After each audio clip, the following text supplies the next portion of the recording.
চলো এটা দিয়ে আইফোন চুরি করা যাক।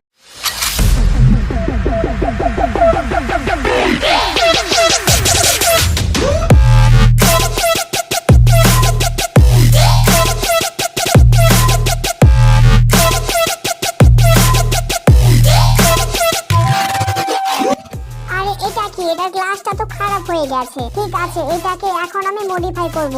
আমি এই খারাপ গ্লাসটাকে তুলে নিলাম, এখন এখানে লাগাবো নতুন একটা গ্লাস, যার জন্য এই গ্যাজেটটি অনেক ভালো। তো এইটা দিয়ে কিভাবে গ্লাস লাগানো সম্ভব তোমরা দেখতে থাকো।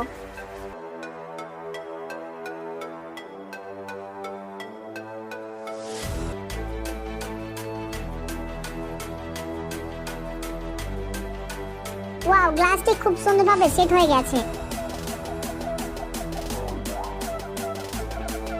যেটা রেজাল্ট তোমরা এখন দেখতে পাচ্ছ, আর এই গ্লাসটি অনেক মজবুত আছে।